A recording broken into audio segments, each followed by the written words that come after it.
네, 오늘 보실 말씀은 사도행전 2장 37절에서 42절까지의 말씀입니다. 사도행전 2장 37절에서 42절까지의 말씀, 우리 함께 교독하시고 42절 함께 봉독하겠습니다.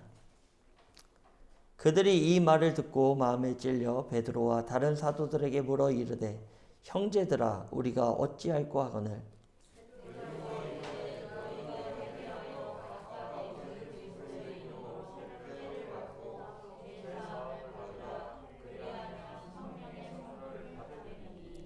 이 약속은 너희와 너희 자녀와 모든 먼데 사람 곧 주 우리 하나님이 얼마든지 부르시는 자들에게 하신 것이라 하고,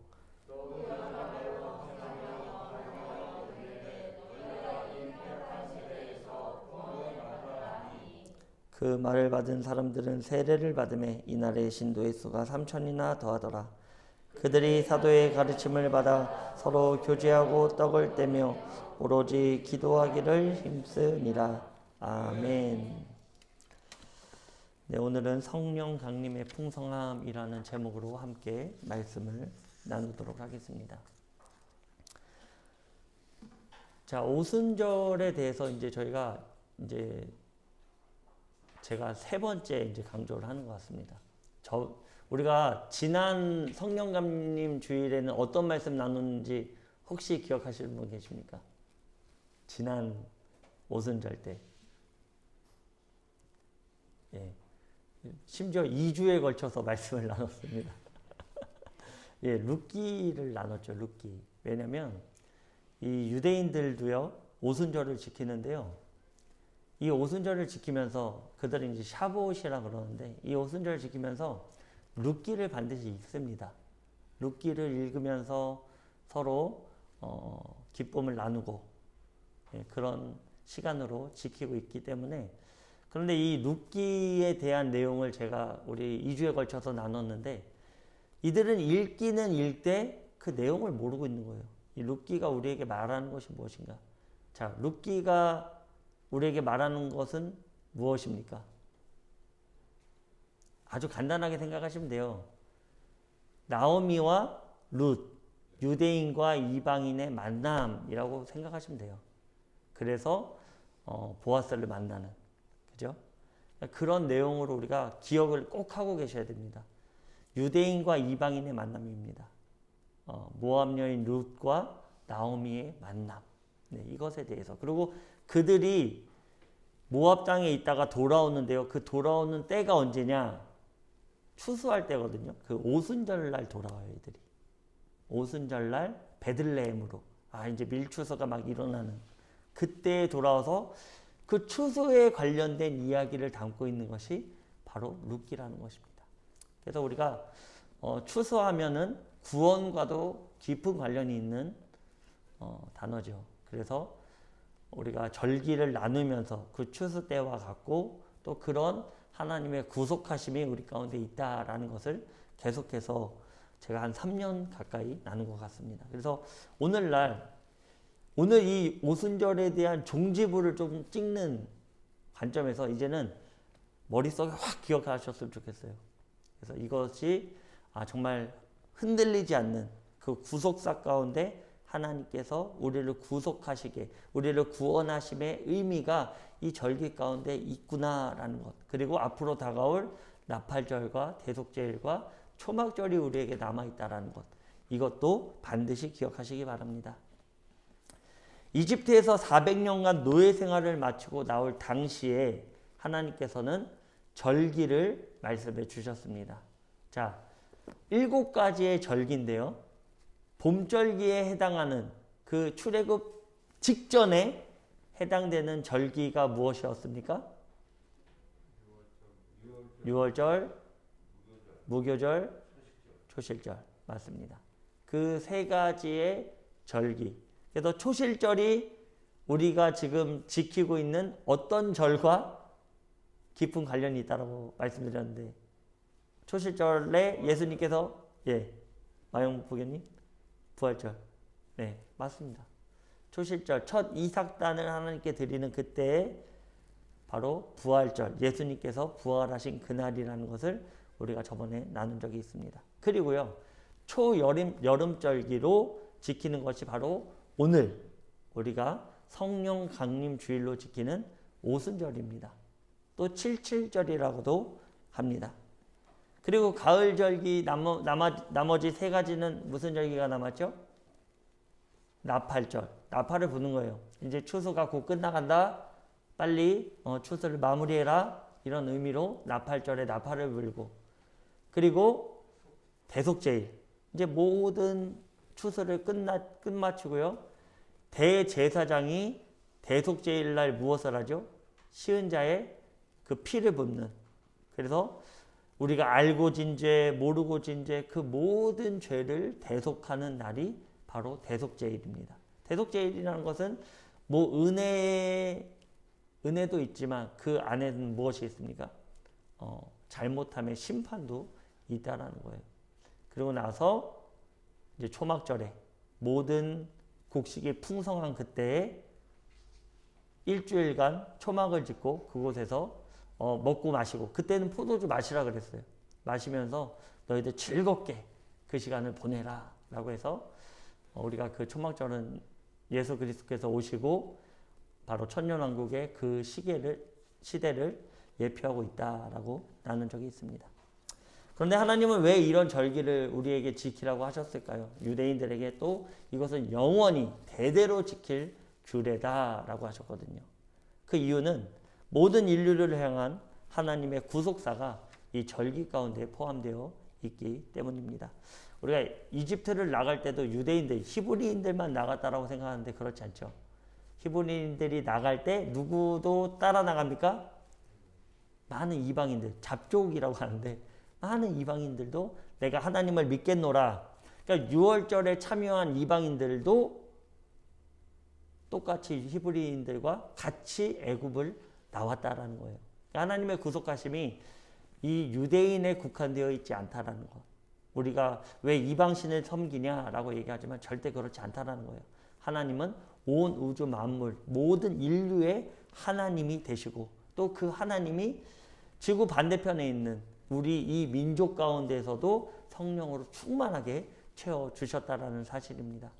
하나님의 구속하신 가운데 저와 우리 군우님들 모두가 속해 있다라는 사실, 또 믿든지 믿지 않든지 하나님의 그 구속사는 모두에게 공평하게 이루어지고 있다는 것, 이것이 바로 그 절기에 대한 내용이 아닐까라고 생각합니다. 우리는 부활주일에 6월절, 무교절, 초실절에 대하여 나누었습니다. 6월절의 날짜는 어떻게 된다 그랬죠? 6월절. 6월절 지키는 날이 무슨 날입니까? 1월 14일. 우리가 생각하는 1월 14일은 아니에요. 그들의 유대의 달력으로 니산월이라고 하는데요. 그 니산월은 우리 달력으로는 3월하고 4월, 그때를 니산월이라고 합니다. 그래서 하나님께서는 출애굽할 너희들 나올 때, 나오는 그 달에 너희가 첫째 달로 해라 라고 하는 거예요. 연도의 시작 1월 달부터 12월 이거 무시하고 너희들이 이제 애굽에서 나오는 그날을 첫째 달로 하라 이거예요. 새해로 여기라 이거예요. 왜 그렇겠습니까? 그 죄악된 이집트에서 나온 것이 너희들의 삶의 시작이라는 거예요. 그래서 이런 부분들에 대해서 많이 또 오역하고 뭐 그걸 또 껴맞추게 하는 곳도 있는데 그런 데에는 귀 기울이지 마시고, 하나님께서는 어쨌든 니산월 14일째 되는 그때 너희들을 이 애굽에서 나오게 하는 그 사건을 허락해 주셨다라는 것이죠. 그리고 그 다음 날이 무교절의 시작입니다. 그 다음 날은 안식일 중에 안식일, 그냥 대안식일이죠. 큰 안식일이에요. 원래 안식일인데, 토요일이 원래 안식일이잖아요. 유대인들한테 원래 안식일인데 무교절날 안식을 취한다고 해서 안식일이 두 가지가 겹쳐버린 거예요. 그러니까는 큰 안식일. 그리고 그 다음 날에 하나님께서는 너희들이 그 땅에 들어가서 첫 곡식을 얻는 때부터 시작해서 초실절을 지켜라 라는 것입니다. 그 다음 날이면 우리 주간으로 따지면 무슨 요일입니까? 일요일. 제가 이거 계속 반복하는 이유가 계속 이거에 대해서 기억하시고 까먹지 마시라고 말씀드리는 거예요. 예수님께서는 일요일날, 주일날 첫 초실절, 그 첫 이삭단으로서 하나님께 드려짐으로 그 부활의 첫 열매가 되셨다라고 우리가 고백하는 것입니다. 예수님이 부활한 그날에 우리가 모여서 예배드리는 날이 된 것입니다. 우리가 왜 유대인들은 토요일날 안식일을 취하고 우리는 주일날 안식 취하는가 라고 생각하시는 부분이 든다면 우리는 예수 그리스도의 부활을 중심으로 예배를 드리고 있다는 것, 이것을 기억해 주시기 바랍니다. 그렇다면 오순절은 언제일까요? 우리가 오늘 성령 강림 주일로 지키는데 오순은 말 그대로 50을 나타내고 있습니다. 하나님은 7 안식일의 수요를 채우고 그 이튿날까지 해서 총 50일을 계수하여 소제를 드릴 것을 말씀해 주십니다. 그럼 그 기준되는 날이 어떤 날을 기준으로 50일입니까? 예? 초실절. 예수님의 부활한 그날. 초실절을 기준으로 초실절부터 너희들이 세서 7일을 세고 그리고 그 다음 날 해서 50일째 되는 날, 초실절을 기준으로 50일째 되는 날 너희들 오순절 지키라 이거예요. 오순절을 지켜라 라고 말씀하신 것이죠. 레위기 23장 15절에서 21절입니다. 좀 긴데요. 우리 함께 보면서 같이 나누겠습니다. 안식일 이튿날 곧 너희가 요제로 곡식단을 가져온 날부터 세어서 7 안식일의 수요를 채우고 7 안식일의 수를 채우려면 7, 7에 49, 49일이죠. 그리고 이튿날, 그 다음 날까지 합하여 50일을 계수해라. 초실절을 기준으로요. 50일을 계수해서 새 소제를 여호와께 드리되 너희의 처소에서 10분의 2 에바로 만든 떡 2개를 가져다가 흔들지니 이는 고운 가루에 누룩을 넣어서 구운 것이요. 자, 여기서 우리가 집중해야 될 것은 하나님께서 소제를 드려라 라고 제물 가운데 제사를 드리는 방법 가운데 소제가 있는데 이 소제를 드림에 있어서 무엇을 넣으라고 했죠? 누룩을 넣어라 라고 이거 기억하시기 바랍니다. 누룩을 넣어서 구울 것이요 이는 첫 요제로 여호와께 드리는 것이며 너희는 또 이 떡과 함께 1년 된 흠없는 어린 양 7마리와 어린 수소 1마리와 순양 2마리를 드리되 이것들을 그 소제와 그 전제 제물과 함께 여호와께 드려서 번제로 삼을지니 이는 화제라 여호와께 향기로운 냄새며 또 순염소 하나로 속죄제를 드리며 1년 된 어린 순양 2마리를 화목제물로 드릴 것이요 제사장은 그 첫 이삭의 떡과 함께 그 2마리 어린 양을 여호와 앞에 흔들어서 요제를 삼을 것이요 이것들은 여호와께 드리는 성물이니 제사장에게 돌릴 것이며 이날에 너희는 너희 중에 성회를 공포하고 어떤 노동도 하지 말지니 이는 너희가 그 거주하는 각처에서 대대로 지킬 영원한 규례니라. 아멘. 하나님께서는 이제 오순절의 절기에 대해서 말씀하시면서 이것을 언제까지 지켜라 라는 것입니까? 언제까지? 영원히 대대로 지켜라. 그러니까 지금 지키면 됩니까? 안 됩니까? 지금 지켜야죠. 영원히 대대로 지켜라 라고 하니까 계속해서 지켜라 라는 것입니다. 이날에 이제 소제와 번제를 드리는 특별한 예식이 있는데요. 바로 떡 2덩이를 만들라 이거예요. 떡을 두 덩이로 만들어서 요제로 삼아라. 요제는 뭐라 그랬죠? 요제는 흔들다라는 뜻이에요. 요제는. 그래서 보통 이렇게 앞뒤로 흔듭니다. 요제. 흔든다는 의미는 기쁨의 표시. 또 하나는 2가지를 가지고 막 흔들어요. 그럼 어떻게 되죠? 뭐 우리가 이 공간에 있는데 막 흔들어요. 그럼 어떻게 될까요? 서로 섞이죠. 예, 그 섞임에 대한 내용을 하나님께서 말씀해 주시고 있는 것입니다. 그리고 또 1년 된 흠없는 어린 양 7마리를 준비해라. 7이라는 선은 완전 숫자입니다. 어린 양의 흠없는 바로 예수 그리스도를 나타내고 있는 것이죠. 그래서 그 7마리와 어린 수소는 그 대표 대제사장들 이들을 위한 제물로 드리게 되어 있거든요. 그래서 그 어떤 대표되는 사람들 그들을 위해서 준비하고 또 순양 2마리를 준비하라 라고 말씀하십니다. 그리고 하나님께 향기로운 냄새로 바로 화제로 드리고요. 그리고 속죄제를 드리되 1년 된 어린 순양 2마리로 또 화목제물을 드려 화목제물로 화합하는 제물로 드리고 그리고 그 첫 이삭의 떡과 함께 2마리 어린 양을 여호와 앞에 흔들어서 요제로 삼아라 라는 것이죠.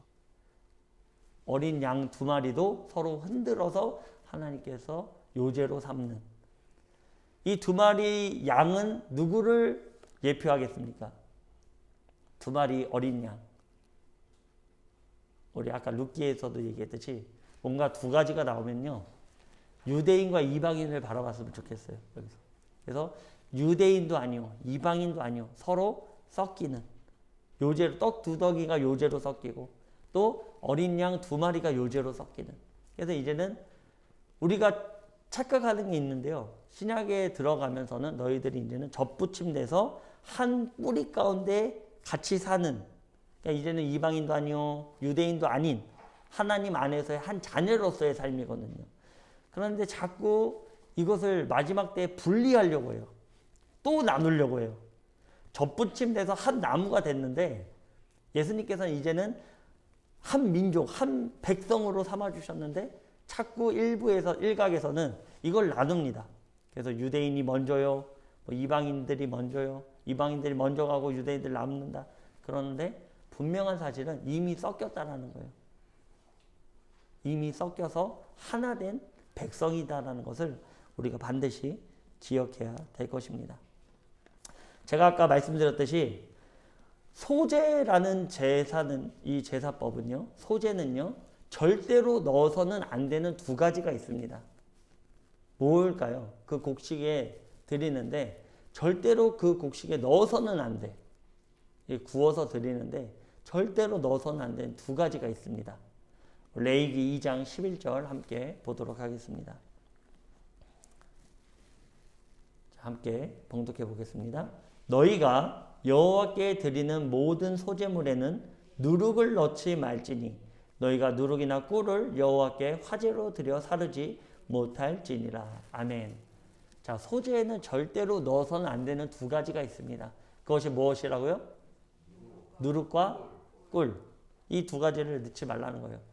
누룩은 무엇을 상징한다 그랬죠? 죄를 상징한다 그랬습니다. 그리고 또 꿀은 어떤 첨가된 달콤함. 이것에 대해서 이야기하는 이 2가지는 절대로 넣지 말아라. 근데 반대로 레위기 2장에 보면 소금은 넣어라 이거예요. 소금은 넣어라 라고 하는데 어쨌든 하나님께서는 지금 절대로 넣지 말라는 누룩과 꿀을 말씀하셨는데 지금 우리가 레위기 23장 이 오순절에 요제로 드릴 때 이 곡식을 요제로 드릴 때는 지금 뭘 넣어라라고 말씀하셨죠? 누룩을 넣어서 구운 것으로 하라라는 거예요. 오순절에 드릴 때만 유일하게 누룩을 넣어라라는 거예요. 그러면 그 누룩이 여기서는 무엇을 상징할까요? 누룩이라는 것은요. 마치 우리가 달고나 혹시 만들어 보셨습니까? 달고나 만들 때 설탕으로만 먹으면 맛있습니까? 거기다 뭐 넣죠? 소다 딱 넣죠. 소다 딱 넣으면 어떻게 되지 이게? 막 부풀어 오릅니다. 그래서 풍성하게 먹을 수 있어요. 누룩이 그런 역할을 합니다. 누룩을 넣으면 빵이 부풀어 올라요. 부풀어 올라서 맛있게 더 부드럽게 또 양이 많게 해서 먹을 수 있죠. 다른 말로 하면 무엇이냐면 누룩이라는 것은 풍성함을 나타내는 것이다 라는 것이죠.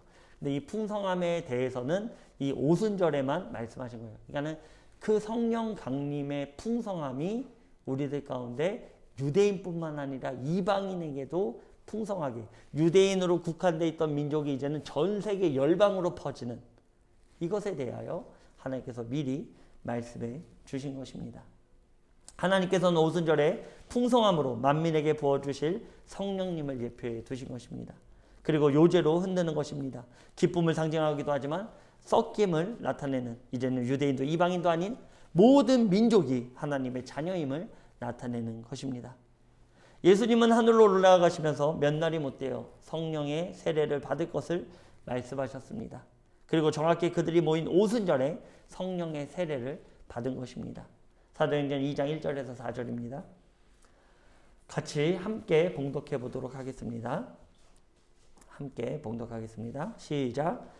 오순절 날이 이미 이름에 그들이 다 같이 한 곳에 모였더니 호련히 하늘로부터 급하고 강한 바람 같은 소리가 있어 그들이 앉은 온 집에 가득하며 마치 불의 혀처럼 갈라지는 것들이 그들에게 보여 각 사람 위에 하나씩 임하여 있더니 그들이 다 성령의 충만함을 받고 성령이 말하게 하심을 따라 다른 언어들로 말하기를 시작하니라. 아멘.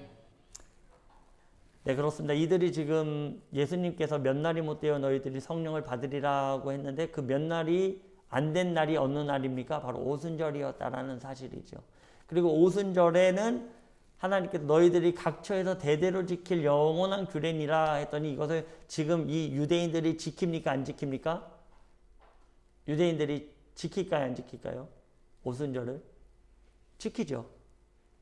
그러니까 지금 이 사도행전에 나오는 이 오순절 마가 다락방의 사건은 이 오순절을 지키기 위해서 세계 각처에 살고 있던 유대인들이 뭐 2세대도 있고 3세대도 있겠고 이 유대인들이 지금 오순절을 지키기 위해 어디로 돌아온 것입니까? 지금 예루살렘으로 돌아온 거예요. 예루살렘으로 온 거예요. 그래서 와서 이제 오순절을 지키기 위해 왔는데 그 오순절날 어떤 역사가 이루어진 것입니까? 성령의 역사가 이루어진 거예요. 예수님께서 약속하셨던 이 약속은 그 절기 때 하나님께서 약속하셨던 요제로서 너희들이 하나 될 것이다. 두 마리가 아닌 이제는 한 마리로서 두 곡식이 아닌 이제 한 떡덩어리로서 너희들이 하나 되는 그 역사를 지금 이방에 살고 있는 많은 사람들이 이 땅으로 돌아오고 그 땅에 살고 있는 사람들은 모여서 같이 기도를 하면서 성령의 역사가 부어지면서 이들이 지금 어떤 말을 하기 시작한 것입니까? 우리가 방언을 얘기했다 하면 뭐 어떤 우리가 흔히 날랄라 뭐 이런 방언 얘기하는 그게 아니죠. 여기서 방언은 말 그대로 방언입니다. 다른 나라 말을 하기 시작했다라는 거예요.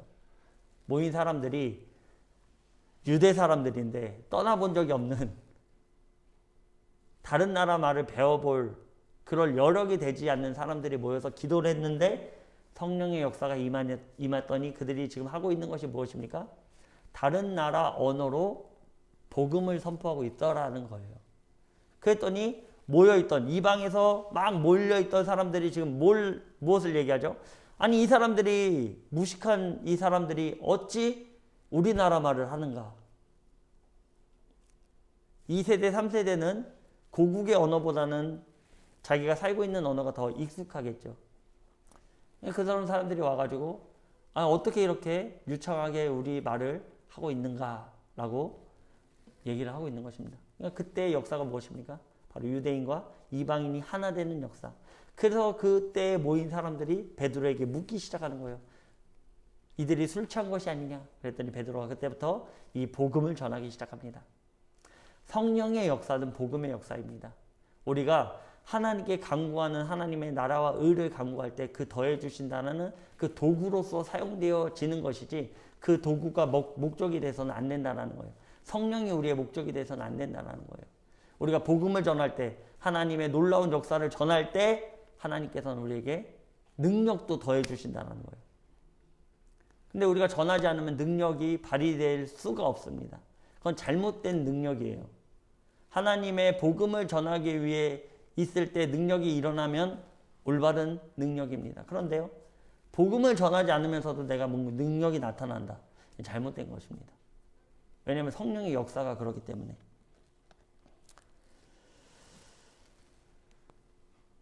사실 유대인들은 자신들만이 율법을 받은 자들이라는 그런 선민 사상을 갖고 있었죠. 물론 현재 유대인들도 이와 다르지 않습니다. 그러나 오늘 성령 강림의 사건은 유대인뿐만 아니라 모든 믿는 사람에게 성령을 선물로 주신 것입니다. 하나님께서 유대인들에게 허락하신 율법을 지금 만민에게 부어주시겠다라는 것입니다. 그러나 이 율법은 돌판에 새긴 율법이 아닌 우리 마음에 새긴 율법인 것입니다. 요엘서 2장 28절에서 32절입니다. 다들 많이 피곤하시죠? 네, 많이 피곤하신 것 같습니다. 네, 원래 좀 이 시간이 오늘 같은 날씨는 이 시간이 아주 졸립죠. 다들 지금 어떻게든지 눈을 뜨려고 막 눈을 아니 지금 이 찔리실 필요 없어요. 왜냐면은 지금 한 90%가 그러거든요. 지금 다시 90%가 너무 피곤. 네. 그래도 꼭 제 목소리까지 또 잠겨가지고 더 졸리실 거예요. 그래도 이거 한번 같이 읽으면서 같이 눈으로 보시면서 좀 잠 깨시기 바랍니다. 그 후에 내가 내 영을 만민에게 부어주리니 너희 자녀들이 장래일을 말할 것이며 너희 늙은이는 꿈을 꾸며 너희 젊은이는 이상을 볼 것이며 그때 내가 또 내 영을 남종과 여종에게 부어줄 것이며 내가 이적을 하늘과 땅에 베풀리니 곧 피와 불과 연기 기둥이라. 여호와의 크고 두려운 날이 이르기 전에 해가 어두워지고 달이 핏빛같이 변하려니와 누구든지 여호와의 이름을 부르는 자는 구원을 얻으리니 이는 나 여호와의 말대로 시온산과 예루살렘에서 피할 자가 있을 것이며 남은 자 중에 나 여호와의 부름을 받은 자가 있을 것임이니라. 아멘. 베드로는 사도행전 2장 16절부터 이 말씀을 인용하며 모인 사람들에게 복음을 선포하기 시작합니다. 그러면서 21절에 이렇게 선포하죠. 누구든지 주의 이름을 부르는 자는 구원을 받으리라. 아멘. 그렇습니다. 오순절의 의미는 모든 만민에게 풍성하게 내려주시는 하나님의 놀라운 구원의 은혜의 말씀이며 또 누구든지 그의 이름을 부르면 구원을 받는다라는 것입니다. 그러기에 우리가 이 자리에 모여서 예배드릴 수 있는 것입니다. 누구든지 신분을 막론하고 여종이나 남종이나 모두에게 내가 성령을 부어주겠다. 누구든지 나의 이름을 부르는 자는 구원을 얻을 것이다. 아멘. 오늘날 유대인들은 이 의미를 모르고 오순절을 지키고 있습니다. 유대인들은 샤부옷이라고 해서 샤부하는 이제 주, 한 주 이겁니다. 그래서 이것을 복수형으로 샤부옷이라고 하죠. 샤부옷, 주간들입니다. 그러면 이들은 이 샤부옷을 어떻게 지키고 있을까요? 우리는 성령 강림주의를 너무나 잘 알고 있어요. 성령께서 우리에게 임하셔서 풍성하게 채워주신 그 은혜, 누구든지 예수님을 부르고 누구든지 주를 부르면 구원 얻을 수 있다라는 것을 우리는 알고 믿고 이 시간 예배드리고 있는데 유대인들은 어떻게 예배를 드리고 있을까요? 출애굽기 19장 1절입니다. 이스라엘 자손이 애굽 땅을 떠난 지 3개월이 되던 날 그들이 시내 광야에 이르니라. 여기서 3개월이라고 하면은 며칠이죠? 3개월이면 90일. 그러니까 90일 만에 지금 여기 시내 광야에 도착했다는 것일까요? 아닙니다. 90일 만에 시내 광야에 도착했다는 게 아니라 정확히 번역하면요. 3개월 3월 셋째 달 되는 때에 도착했다라고 번역하는 것이 맞습니다. 저는 니산월 14일 날 나왔잖아요. 그리고 두 번째 달 이하르월에 전체를 보내고 그리고 세 번째 달 세 번째 달에 지금 어떻게 시완월에 어떻게 도착한 것입니까? 시완월 1일에 도착한 거죠. 그러면 총 며칠 만에 지금 도착한 거죠? 41일 더하면 47일. 그죠? 14일 날 출발해서 16일 꽉 채우고 또 한 달간 이하르월 다 채우고 그리고 시완월 1일 날 도착했으니까 1일 더하면 47일이죠. 그렇죠? 좀 어렵죠? 예. 네, 그리고 하나님께서 모세에게 시내산으로 부르실 때 정결의식을 가지도록 합니다. 이튿날까지 정결의식을 취해라 라고 합니다. 출애굽기 19장 10절에서 12절입니다. 여호와께서 모세에게 이르시되 너는 백성에게로 가서 오늘과 내일 그들을 성결하게 하며 그들에게 옷을 빨게 하고 준비하게 하여 셋째 날을 기다리게 하라. 이는 셋째 날에 나 여호와가 온 백성의 목전에서 시내산에 강림할 것임이니 너는 백성을 위하여 주의 경계를 정하고 이르기를 너희는 삼가 산에 오르거나 그 경계를 침범하지 말지니 산을 침범하는 자는 반드시 죽임을 당할 것이다. 아멘. 하나님은 시내산에서 이스라엘 백성들과 언약을 맺습니다. 자, 법이 주어졌다라는 것은 무엇입니까? 이 나라의 법이 우리에게 주어졌다. 그러면 나는 이 나라에 어떻게 됩니까? 국민이 되죠. 국민. 헌법이 적용되는 그 나라의 국민이 되는 것입니다. 다른 말로 하면 하나님께서 시내산에서 법을 줍니다. 그 법을 주면서 나는 너희 하나님이 되고 너희는 나의 백성이 되는 그 하나님께서 율법을 이 유대인들과 맺으신 것이 바로 이 시내산의 사건이다라는 것이죠. 그런데 이 날이 정확하게 50일째 되는 날 시내산에서 하나님께서 모세를 불러서 그 정결의식을 행하게 하고, 이 정결의식을 행하는 게 너무 중요한 것 같아요. 우리가 뭔가 율법을 받고 성령을 받기 위해서는 먼저 뭘 해야 됩니까? 사도행전에서도 말하듯이 먼저 하나님께 회개해야 된다는 거예요. 회개를 해야 성령을 선물로 받는 것입니다. 성령을 회개하고 예수 그리스도로 우리가 세례를 받으면 성령이 너에게 임한다 라는 것이죠. 이들도 성결의식을 취하고 모세가 시내산에 올라가서 율법을 받은 그날을 기념하며 지금 오늘날에도 유대인들은 이 샤브옷을 지키고 있는 것입니다. 근데 우리가 오순절날에는 지금 하나님께서의 율법이 그들은 돌판 가운데 새겨졌지만 우리 가운데는 이 마음에 새긴 것입니다. 성령님으로 말미암아 우리 마음의 율법을 새긴, 이 마음에 우리가 율법이 새겨졌으니 우리도 누구의 자녀가 된 것입니까? 하나님의 자녀가 된 거예요. 하나님의 자녀, 하나님의 백성이 된 자들인 것입니다. 그런데 이제 율법을 받고 내려왔는데 이스라엘 백성들이 밑에서 뭐하고 있었습니까? 아론에게 금부치를 갖다 줘갖고 황금소를 만들어 놓고 그 황소한테 이게 하나님이다 라고 하면서 절했던, 그래서 레위인들이 이 3,000명을 그날 죽이게 됩니다. 이 범죄함으로 말미암아 3,000명이 죽습니다. 출애굽기 32장 28절입니다. 레위 자손이 모세의 말대로 행하매 이날에 백성 중에 3,000명가량이 죽임을 당하니라. 아멘. 이 율법은 이제 생명의 법이 아닌 사망의 율법이 되어 버린 것입니다. 지킴에 대한 영원한 복이 아닌 지키지 않음에 대한 영원한 사망이 되어 버렸다는 것이죠. 그러나 이러한 돌판의 율법을 사람들이 온전히 지키지 못하니 성령의 힘으로 지키게 하신 것이 바로 성령 강림의 의미라는 것입니다. 성령님이 우리에게 오셔서 하는 일은요, 죄를 깨닫게 한다는 거예요. 그래서 우리가 양심의 두드림이 있다라는 것이죠. 이 양심의 두드림이 우리 가운데 없고 나의 죄책감이 없다라고 한다면 심각한 문제입니다. 심각한 문제예요. 내 안에 이 양심의 울림이 없다고 한다면 성령님이 없다라고 보시면 돼요. 그래서 보면 우리가 극악의 어떤 범죄 사건들 보면은 사람들을 죽여놓고서 막 웃고 있죠. 죄책감이 없는 거예요. 그걸 현대사회에서는 뭐 사이코패스 병으로 간주하지만 그 안에 결국엔 무엇이 없는 것입니까? 하나님의 사랑, 성령의 능력이 그 안에 전혀 없는 거예요. 일말도 없는 거예요.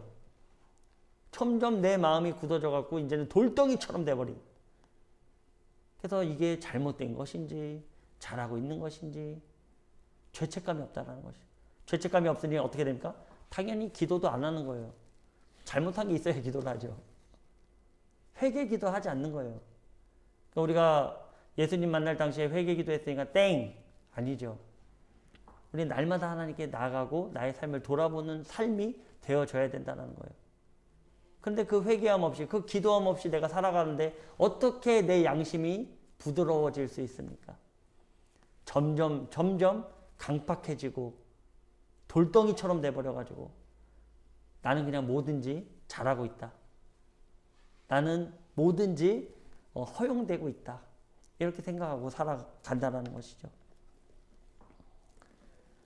결국 이 돌덩이 같은 마음은 어떻게 됩니까? 둘 중에 하나죠. 회개해서 깨어지든지 아니면 3,000명이 죽은 것 같이 죽임, 영원한 사망으로 들어가든지 둘 중에 하나인 것입니다.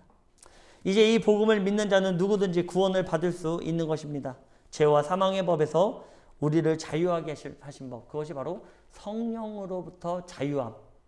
사도행전 2장 41절은 이렇게 기록하고 있습니다. 그 말을 받은 사람들은 세례를 받음에 이날에 신도의 수가 3,000이나 더하더라. 아멘. 하나님의 율법을 받은 그날에 유대인들은, 이스라엘 백성들은 아래에서 황금소를 섬기며 3,000명이 죽는 역사가 있었습니다. 그러나 성령의 율법, 마음에 새겨진 이 율법에는 어떤 사건이 일어난 것입니까? 이날에 베드로의 설교를 듣고 신도의 수, 하나님을 믿겠노라, 예수 그리스도를 나의 구주로 믿겠노라 하는 사람들이 몇 명이 더해집니까? 3,000명이 더해집니다. 구약의 율법으로는 3,000명이 죽는 역사가 있었습니다. 그러나 신약의 성령의 역사, 이때에는 3,000명이 살아나는 역사가 있었다라는 것이죠. 하나님께서 우리에게 세워진 성령의 법은 어려운 법이 아닙니다. 간단하지만 물론 쉽지도 않죠. 하나님을 사랑하고 내 이웃을 내 몸과 같이 사랑하라. 저도 그런 묵상 가운데 많이 기도를 하게 됩니다. 내가 하나님을 정말로 사랑하면 다 사랑해야 되는데, 다 관용하고 이해하고 내가 손해를 봐야 되는데 나는 왜 그렇게 하지 못하고 있는가? 그것이 계속 사람인지라 상대적인 것 같아요.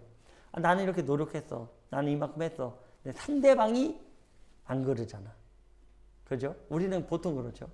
그래, 나는 열심히 하려고 했어. 근데 상대방이 안 그러니까. 그 상대방이 잘못했으니까 내가 반응하는 것이다. 라고 하는 건데, 하나님께서 말씀하시기는 그 상대방이 너의 오른밤을 뗄지라도 왼밤을 대어주고, 오리를 가져가면 심리도 가지고 속옷을 달라 하면 겉옷도 내어주는, 정말 어려운 말씀을 우리에게 해주셨죠. 그런데 분명한 사실은요, 이것만 잘 들으시면 됩니다. 그런 일이 가능한 이유가 무엇입니까? 내 안에 누가 오시면 가능합니까? 내 안에 성령님이 오시면 가능합니다.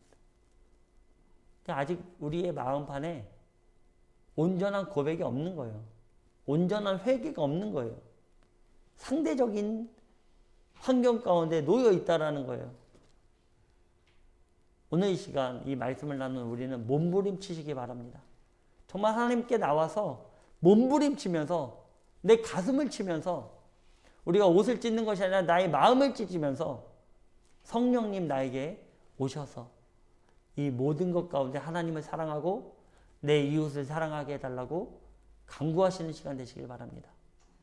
바로 그때 하나님께서는 풍성함으로 우리에게 오셔서 성령의 가르침을 통해 우리의 삶 가운데 능력을 허락해 주실 것임을 믿습니다. 우리 함께 기도드리겠습니다.